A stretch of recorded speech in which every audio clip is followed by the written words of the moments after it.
Have you ever sensed an invisible current in your life? One that seems to guide you towards familiar shores of frustration, no matter how determinedly you try to steer in a new direction. It's that perplexing feeling that despite your best efforts, certain patterns persist. Those self-defeating habits, those sudden flare-ups of emotion that seem disproportionate to the situation, or that nagging sense that you're not quite living the life you're meant to. Perhaps it's the subtle voice that whispers doubt, just as you're about to take a significant leap, or the inexplicable way you find yourself drawn to situations or people that ultimately cause you pain, almost as if a hidden script is playing out. You might observe yourself reacting with an intensity that, in hindsight, feels unwarranted.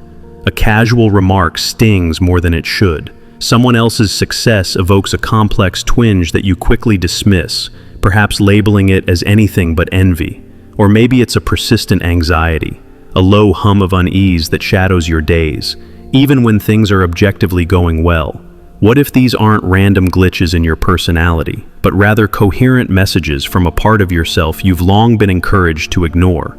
The great psychoanalyst Carl Jung identified a universal component of the human psyche he termed the shadow. This isn't some esoteric demon, but rather a fundamental component of your psychological architecture.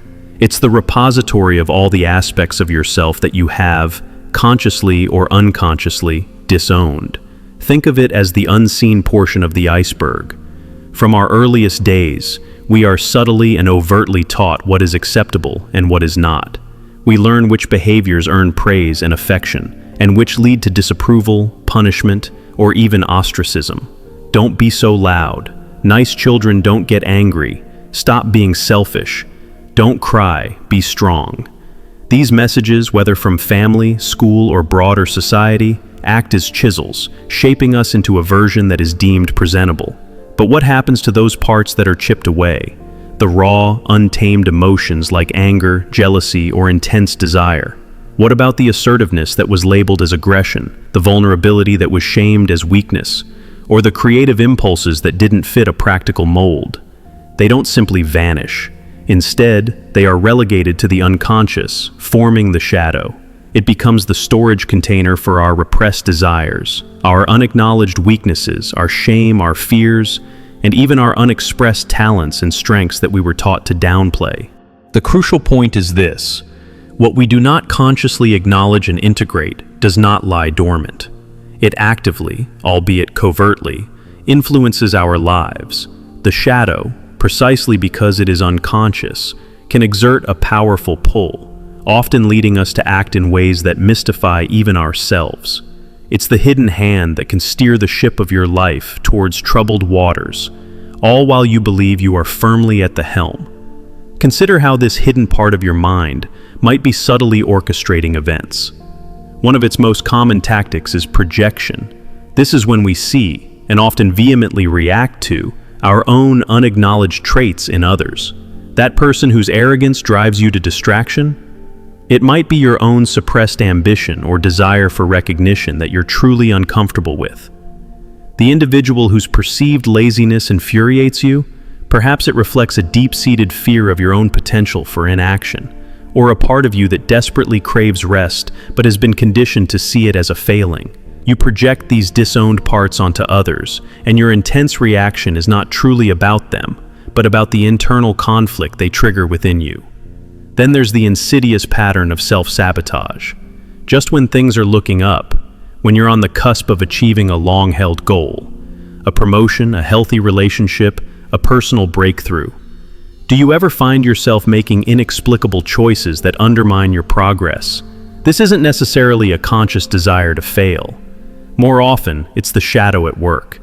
If, deep down, you harbor a repressed belief that you're unworthy of success, or if change, even positive change, feels threatening to the familiar identity you've constructed, the shadow will act to preserve the status quo. It might manifest as sudden procrastination, picking an unnecessary fight, succumbing to old bad habits, or an overwhelming wave of self-doubt that paralyzes you. Your conscious mind wants to move forward, but your unconscious shadow, fearing the unknown or the perceived threat of stepping out of line with old programming, pulls the emergency brake. Our relationships, too, are a fertile ground for the shadow's influence. Have you noticed a tendency to attract the same type of partner or friend, even when those relationships consistently end in disappointment or pain? This is often the shadow seeking out what is familiar, trying to resolve old wounds by recreating similar dynamics. If you carry a deep-seated fear of abandonment, you might unconsciously be drawn to partners who are emotionally unavailable, thereby confirming your hidden fear. If you've repressed your own need for care, you might find yourself perpetually in relationships where you are the overgiver, neglecting your own needs because a part of you believes that's the only way to be loved or valued. The shadow doesn't seek happiness. It seeks what's known, even if that known is a cycle of suffering. This hidden force can even shape your very identity. Over time, the behaviors and emotional reactions dictated by the shadow can become so ingrained that you start to believe, this is just who I am. You might identify as an anxious person, someone who's unlucky in love, or just not ambitious, without realizing that these self-definitions are often defenses built around the unacknowledged contents of your shadow. You are, in effect, living a life scripted by the parts of yourself you've tried to disown. So, how can you begin to recognize if your shadow is significantly influencing your life? The signs are often there, if we're willing to look. Constant, intense emotional reactions to others, especially if they seem out of proportion, are a major clue. If specific traits in people consistently trigger a strong negative response in you, it's worth asking what that trait might represent within yourself. Another sign is repetitive negative patterns. Are you stuck in a loop of similar job failures, relationship breakdowns, or cycles of hope followed by disappointment? This recurring fate is often the shadow replaying its script. Inexplicable moods, sudden sadness, anger, or anxiety that seem to come from nowhere can also be signals.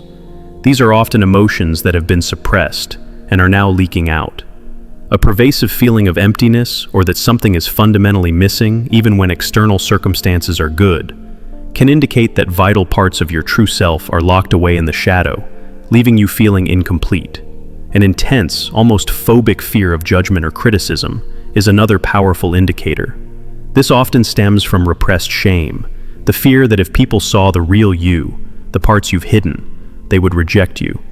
Ignoring these signals, pretending that this unseen force isn't operating, carries significant risks. The shadow doesn't weaken through neglect. It often grows more potent and more volatile. Repressed emotions, like steam in a sealed container, will eventually find an outlet. Suppressed anger can morph into chronic resentment, bitterness, or explode in uncontrolled outbursts that damage relationships and careers. Buried sadness can deepen into depression. Hidden desires, denied healthy expression, can fester into addictions or compulsive behaviors as the psyche seeks some form of release or gratification, however distorted. Moreover, if the shadow remains unacknowledged, it can begin to dominate your personality. You might become the very thing you've always criticized in others, as the repressed traits slowly seep into your conscious behavior without your awareness. The person who suppressed their aggression might become passively aggressive or manipulative. The individual who denied their vulnerability might become hardened and cynical. In extreme cases, this can lead to a profound sense of depersonalization, a feeling of being a stranger to yourself, disconnected from your own life, because you have, in essence, disowned so much of who you are. But the journey doesn't have to end in this unconscious bondage. The moment you become aware of the shadow's existence and its potential influence, you gain the possibility of choice. Integrating the shadow is not about eliminating it. That's neither possible nor desirable. The shadow, despite its often challenging manifestations, contains immense energy, creativity, and authenticity. It holds the parts of you that were deemed too much or not enough, parts that, if reclaimed and consciously integrated, can lead to a much richer, more whole, and more powerful sense of self. The first step towards integration is courageous self-observation and radical honesty. This involves paying close attention to your emotional triggers. When you feel that disproportionate reaction bubbling up, instead of immediately blaming the external person or situation, pause. Ask yourself, what is this really about within me? What part of me is feeling activated right now? This isn't about self-blame, but about self-understanding. Journaling can be an invaluable tool in this process. Write freely about your feelings, your judgments of others, your fears, and your secret desires, without censorship. Ask yourself difficult questions. What aspects of myself do I try to hide? What qualities in others evoke the strongest reactions in me, both positive and negative? What dreams or ambitions have I dismissed as unrealistic or unworthy? This act of bringing the unconscious into conscious awareness through writing can be incredibly illuminating. Allow yourself to actually feel the emotions you've long suppressed. If you've spent a lifetime telling yourself, "I don't get angry," give yourself permission to acknowledge that anger when it arises, to explore it in a safe way, perhaps through physical activity, talking it through, or understanding its roots, rather than either acting it out destructively or pushing it back down. This doesn't mean unleashing your every impulse on the world. It means acknowledging the reality of your inner landscape. Consider engaging in dialogue with these parts of yourself. You can do this through visualization. Imagine the part of you that feels envious or fearful or angry. What does it look like? What does it need? What is it trying to tell you? Often these shadow figures are not monstrous, but rather neglected aspects of your younger self, crying out for understanding and acceptance. It's crucial to understand that this is a continuous journey, not a one-time fix. There will be moments of discomfort, resistance, and perhaps even grief as you confront aspects of yourself you've preferred to keep hidden, or as you recognize how these hidden aspects have shaped your past choices. But the aim is not to achieve some mythical state of perfection, free of any darkness. It is to become more whole, to embrace all of who you are, the light and the shadow. When you begin to integrate your shadow, you start to reclaim the energy that was bound up in repression. That repressed anger, once acknowledged and understood, can transform into healthy assertiveness and the power to set boundaries.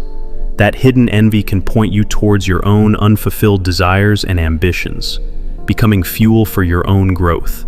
The fear you've denied can, when faced, become a source of wisdom and appropriate caution. Most people, it must be said, will shy away from this kind of deep, inner work. It is far easier to remain on the surface, to blame external circumstances or other people for one's dissatisfaction, to continue repeating familiar patterns, even if they are painful. It takes courage to turn inward, to confront the uncomfortable truths, and to take responsibility for the entirety of your psyche. But if you've resonated with this exploration, if you've felt that stirring of recognition, it suggests that a part of you is ready for something more. You are, perhaps, tired of feeling like a passenger in your own life, tired of the unexplained frustrations and the cycles that lead nowhere new. The path of shadow integration is challenging, yes, but it is also the path to genuine liberation, to a more authentic and vibrant existence. The question then becomes, what will you do with this awareness? Will you allow these insights to fade, or will you embark on the courageous journey of looking within? What patterns in your own life might now make a little more sense through this lens?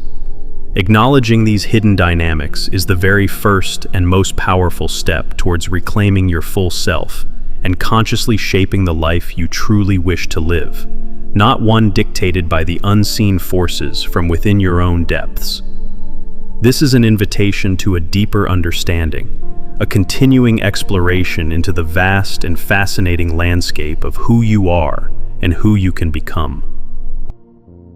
Thanks for watching. If this resonated, please like this video and subscribe to stay updated. I look forward to continuing this journey with you. Until next time, take care and be present.